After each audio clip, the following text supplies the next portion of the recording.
Thank you so much, Justin. And syempre, handa na ba kayo sa susunod na magbibigay ng mensahe? Dahil ito sinasabi ko sa inyo, dapat laksan nyo kasi siya lang naman ang pinakamasipag na senador ng ating bansa. Sino yan? Walang iba kundi si Senator Risa Ortiz! Maraming salamat sa ating mga MC. Nako, palakpakan naman natin ang ating mga host, sina Zayo Managire, Adrian Araneta, at Sam Gabro-Nimo. Maraming salamat po, Sen. Maraming salamat sa inyo.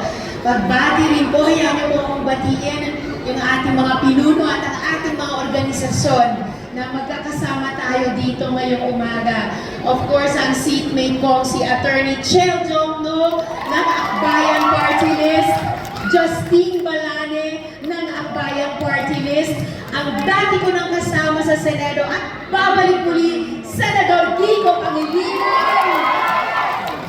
At ang dati rin namin kasama sa Senado at babalik muli, ihatid natin ang ating pag-cheer habang siya'y papuntang NAIA, Senator Bam Aquino!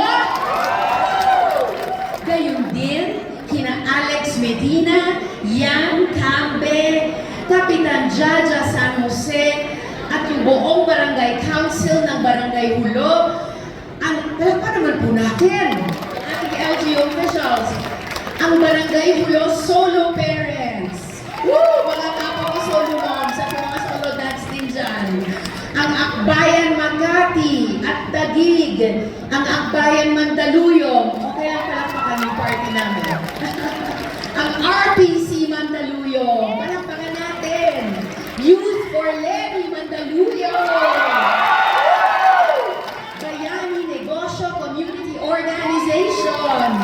At syempre, laging matamis na thank you kina Rep Boyet at Rep Queenie Gonzales. Palakpakan po natin silang kasama po natin ang buong-buo in spirit ngayong umaga.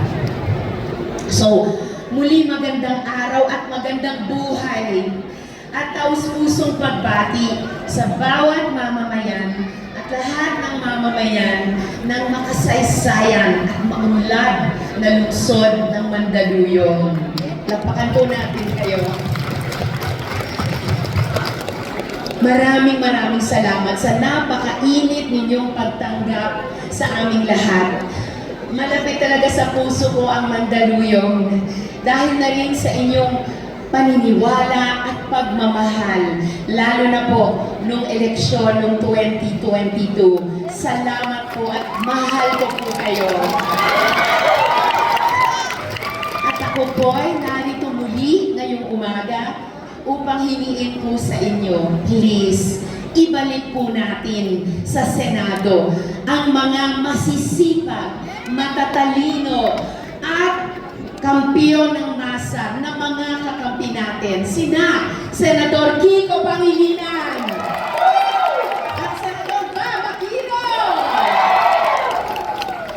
Oh, sino dito ang iniinda ang mahal ng bigas, prutas, at kalimutay? Oh, tinataas na po natin ang mga kamay. Kasi diba, ang pagkain dapat mura, hindi presyong ginto. Yan ang laban ni Senador Kiko Pangilinan. Ang itaas ang consumer, ang magsasaka, at ang mangingisda. Ang ibaba ang presyo ng pagkain, at ang ibagsak ang mga smuggler at cartel. O sino naman dito ang nag-aaral? O di naman kaya ay nagpapaaral? Nako, alam natin, mahirap ang mag-aral, mahirap din magpaaral. At yan naman ang laban ni Senador Bam Aquino. Yes, ang ilapit sa bawat batang Pilipino, lalo na po ang mga mahihirap, ang dekalidad at libreng edukasyon. Yung batas po, dun sa libreng tuition sa public universities, siya po ang author at sponsor niya. At syempre, kakailanganin namin ni na Senador Kiko at Senador Bam ang isang katulong na party list sa House na lumalaban din para sa interes ng taong bayan. Sina Attorney Chel Jokno ng Akbayan Party List. Sina Attorney Chel na subok ng abogado ng mga mahihirap at inaapi.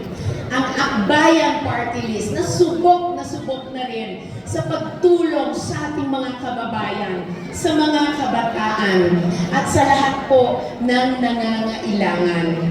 Kaya po sana, mga kababayan ko sa minamahal na bayan ng Mandaluyong, dahil deserve po natin ang mura at masarap na pagkain, dahil deserve ng ating mga anak ang libre at dekalidad na edukasyon. Sa Mayo po, number 51, Senador Kiko Pangilinan.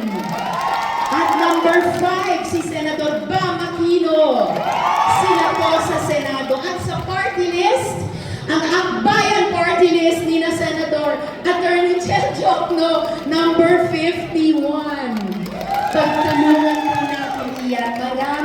Maraming salamat po sa inyo, Mandaluyong mga kababayan. Mabuhay po kayo. Yes, thank you so much, Senator Risa! Sobrang Latina. Sobra.